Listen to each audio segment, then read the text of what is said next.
we've seen the prices of the crypto complex explode, since the beginning of the year. They've come down a bit, maybe even a little more than a bit, 50+% for a lot of them.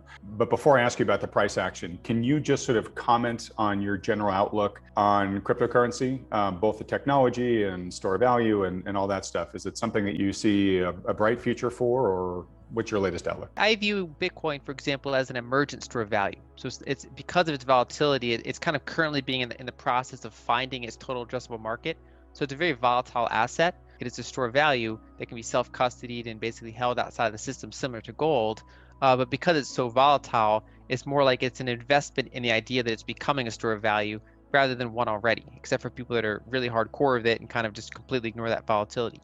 And so basically, when I first analyzed the crypto space in detail back in 2017, I passed on it. It was late in that cycle. We had that really euphoric price action. It basically made it so there's a big enough asset that someone like me that looks at multiple asset classes, it basically became on my radar. But the combination of euphoric price action and the big dilution among all these different altcoins and everything really kind of put me off the space, and I passed on it. But in early 2020, I became bullish on Bitcoin because the biggest downside of cryptocurrencies is, unlike say fiat currencies, that they're mandated to be used by a government, and then you have precious metals where there's only a handful of precious metals. You can't make more of them. You can basically, they're each limited to how much we can extract from the earth. You can't just make a whole new precious metal to compete with the existing ones. There's only so many elements on the periodic chart. Yeah, exactly. And so the downside of cryptocurrencies is that anyone can make a new one, and that threatens the value proposition, even if each individual currency has some degree of scarce monetary policy. And so really what it comes down to is whether or not one or two of them can develop a strong enough network effect where that long tail of thousands of other currencies don't matter. Kind of like how if a certain technical protocol takes over, like the whole internet runs on TCP/IP, it doesn't matter if there's like copycats out there, because it's the network effect is so strong that this 50-year-old technology has become the foundation of the internet and is really kind of still going. And so the question is basically whether Bitcoin's network effect is sufficient enough to allow it to kind of keep capturing the majority of the market share in that space, or if just the deluge of competitors will chip away at it. And so basically what I do is I look at all the kind of the major currencies. I figure out what made Bitcoin successful other than first mover advantage and basically the path dependence. And overall, I am pretty bullish on Bitcoin as a portion of a portfolio that is adjusted for volatility and basically adjusted for someone's conviction in the asset class. And so, there are people that go really hardcore and they put all their net worth in it or something like that.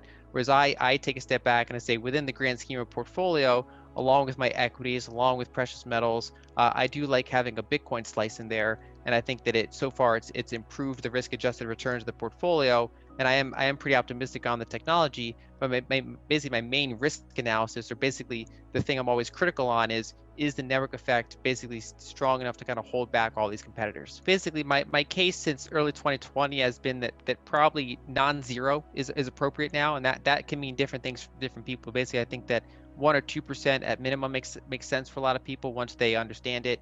And then, of course, some people are very high conviction on it, and so they can dial it up. And so I think 5% is reasonable for someone who's pretty solidly bullish on it. Going up to 10 or more percent can make sense. But then once you get into really high levels, that's when you can have these big drawdowns that start affecting your overall portfolio. Another challenge that it's a really good problem to have, but another challenge that crypto investors have is that, say they bought Bitcoin as a 5% position. You get to rebalance. Yeah, but then it went up dramatically, and it's kind of like, well, do you trigger all these capital gains, or do you let that portion run, or do you kind of keep that separate? And so that basically your starting position is not necessarily something you have to maintain all the time. But basically taking into account tax efficiencies, taking into account your conviction level, I think there's a pretty broad range of what percentages are reasonable. And just overall, my view is to kind of basically have it as a slice. Looking at the price action this year, these things have gone up so much. Do they need to correct further? The space has a long history of 80+% corrections. Do you have any concerns about excessive speculation in the prices of the cryptos at current levels? So I did a couple months ago. I've been writing about that in my research service, where I was kind of separating the fact that I'm long-term still bullish on Bitcoin, but that it increasingly became a less asymmetric trade than when I started kind of pounding the table on that position in early 2020. And so basically after you had that strong rise, I was kind of saying I still don't think this bull market's over, But when you start to get things like Dogecoin, basically, being mentioned on Saturday Night Live, or basically Uber drivers kind of trading cryptos while they're driving people around. That's when the whole space gets really frothy, and so overall, the big correction we had, if you look at, for example, Bitcoin's price history, this 50% correction, puts it in the top 6 of all-time Bitcoin corrections, and so it's at the point where a lot of the froth has been removed. The consensus is pretty bearish on it now, especially for people that are outside of the crypto space that are looking in on it. They look at that chart and they say that's bearish. I think it's going lower. And so overall, I don't have a strong case about what it's going to do in a quarter or two. But overall, I do think that it's not a bad time to, if someone feel like they missed out on previous price action, to then look at the current weakness, and say, maybe the top, Bitcoin, or maybe the top 2, and say, I want to have a small slice at that current time. And overall, one of my main kind of focuses on price, basically forecasting in the loose sense, is I look at some of the things that are happening on chain. So are long-term holders selling or buying, basically who's buying, who's selling.